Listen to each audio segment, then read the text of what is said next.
I love singing. That'll come as no surprise.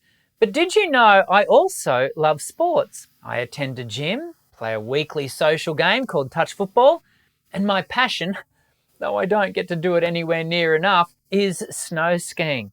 Over the years, my involvement in sports activities has taught me 7 essential lessons that have significantly improved my singing. And no, you don't need to be into sports to get the full benefit from what we're about to learn. So let's get into it. Sound check. G'day, welcome to Voice Essentials, where everybody sings. I not only love to participate in sports, but I also love to watch sports programs like the Olympics. One thing I've noticed when watching elite athletes is how there seem to be particular body shapes for different athletic disciplines. For example, 100-metre sprinters are all muscle, whereas long-distance runners are lean and lanky. You may have noticed the same thing about singers. Different voice types are given to more easily sing specific genres. Take my voice for example. I am most definitely a tenor, so I am easily able to sing songs that require high soaring vocals like this.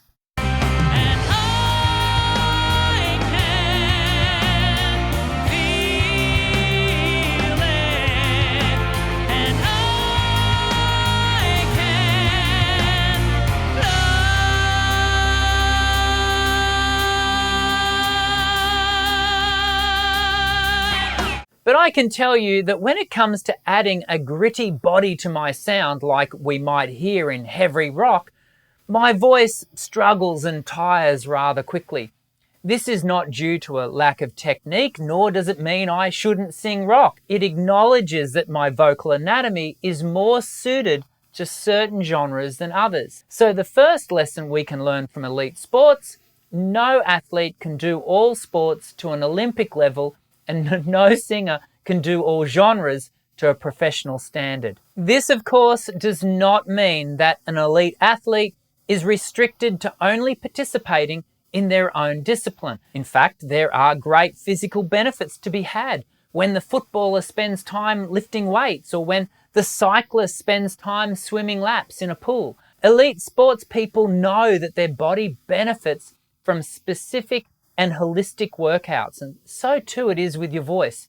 For example, you may want to sing indie folk, but I know your voice will benefit from exploring other genres like pop or jazz. The vocal tones and genre-specific aspects of the various genres will all feed back into your development of a unique sound when it comes to singing your genre of choice. Thus far, I've been referencing elite athletes, but I do want to make it clear, and this is the third lesson we can and should learn from the sports community: you don't have to be elite or professional to participate and thoroughly enjoy your activity. I know that in the modern age, we're constantly being told that there are singers and there are non-singers, with the inference being that most people are not singers. What a load of bull dust. Yes, there will always be someone who sings better than you. Just like in sports, there will always be someone faster or stronger. But who said you needed to be the best at something to enjoy doing that something? Sure, you may not sound like Adele or Bruno Mars, but always remember, you don't need to be a professional singer to enjoy your singing. And the fourth lesson reinforces that notion. Professional athletes retire. Now, I'm about to make a sweeping generalization, and I'll be keen to read your comments about this one, but for the most part, professional and elite sports is a young person's game. Depending on the sport, the human peak physical performance occurs in the 20s and 30s and then gradually tapers off as we age. I hope you don't hear this as ageism. It's just a fact of our physical world, and there is a correlation with the voice. Vocally, we can expect to hit our peak in our 20s and 30s, after which what might have come naturally for some may require more intentional work. While it is true to say, use it or lose it, this does not mean that you will be able to treat your 50-year-old voice the same way you mistreated your 20-something voice. Regardless of age, elite athletes know that their performance will suffer if their body is not in perfect condition. But occasionally, sports people do suffer injuries. I recently watched a running race where one of the competitors pulled their hammy. Through no fault of their own, a part of their body gave way under strain at the height of performance. This can happen to singers also. A vocal fold hemorrhage, for example, can occur in an instant while the voice is under load. But have you ever noticed how much shame is piled onto the professional singer who has to cancel a show due to voice care concerns? This doesn't happen in the sports world. As a general rule, if a sports person injures themselves, we immediately rush in, carefully carry them from the field and caringly attend to their ailment. Not so with singers, but it doesn't need to be this way.